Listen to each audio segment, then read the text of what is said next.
the sovereign state is what we call dismemberment, when an already existing sovereign state will break up into different sovereign states. And that can happen through revolution.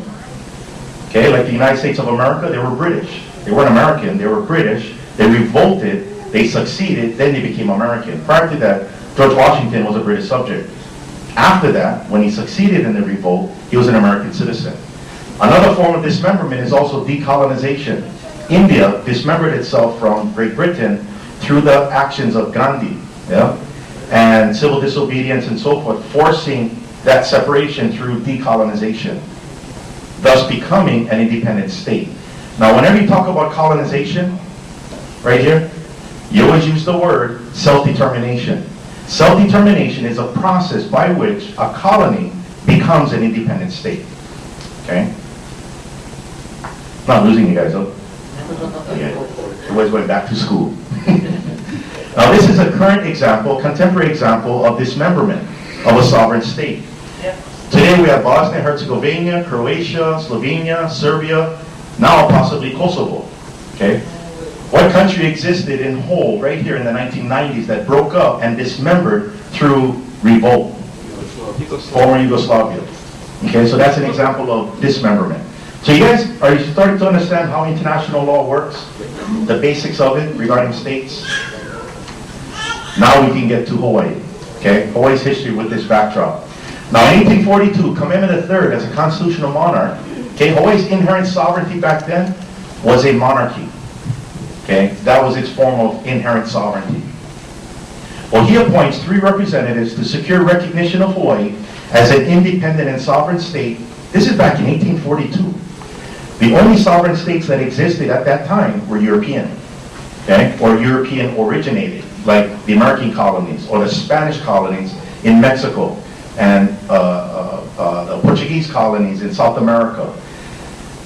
At this time, it's only Europeans that are sovereign. And anybody who's not sovereign, meaning they're not recognized, it's used against people. They can colonize them now. Now, Hawaii was going through a lot of gunboat diplomacies.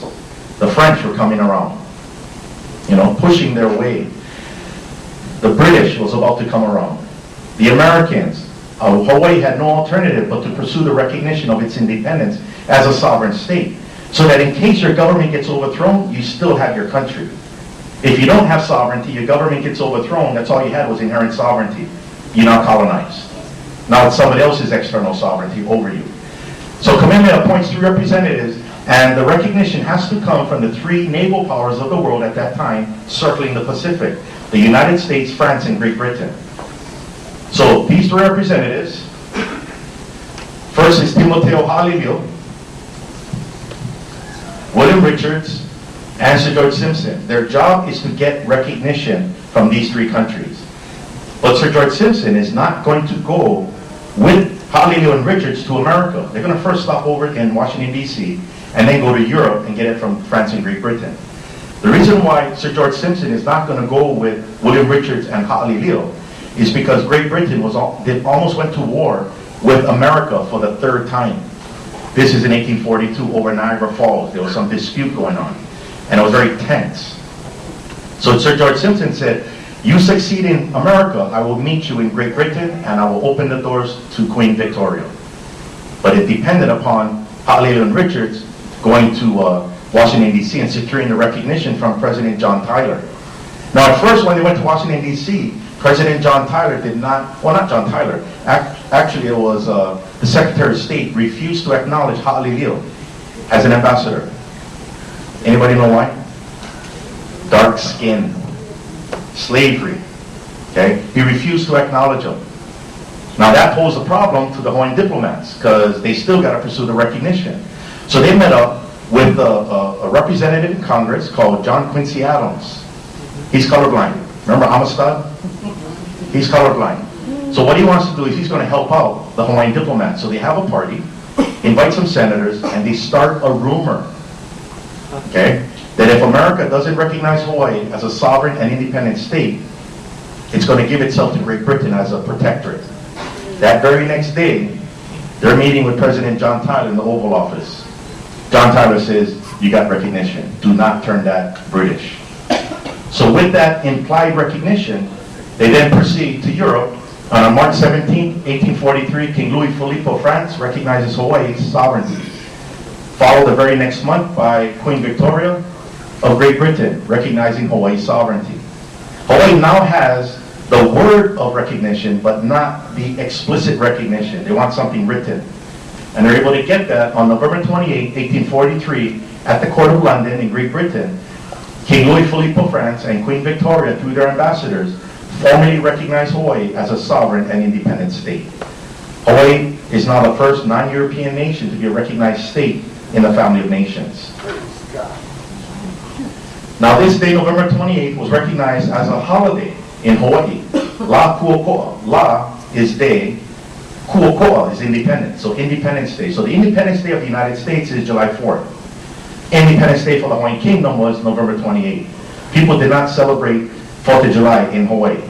They celebrated November 28th as Independence Day.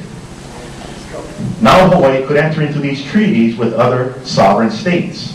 Austria-Hungary, Belgium, Bremen, Denmark, France, Germany, Great Britain, Hamburg, Italy, Japan, Netherlands, Portugal, Russia, Samoa, Spain, Switzerland, Sweden and Norway, and the United States of America. So clearly you can see Hawaii is a sovereign and independent state at this point in time, yeah? Amen. It's self-evident. Okay. Also, Hawaii was a neutral country because it doesn't have a large army, so it's like a Switzerland in the middle of the Pacific. Okay. Now, by 1893, Hawaii had over 90 embassies and consulates throughout the world. An embassy in Washington, D.C., and consul generals in New York and San Francisco. And also, Hawaii was a member of the Universal Postal Union. Now let's get into citizenry. Who made up the citizens of this country?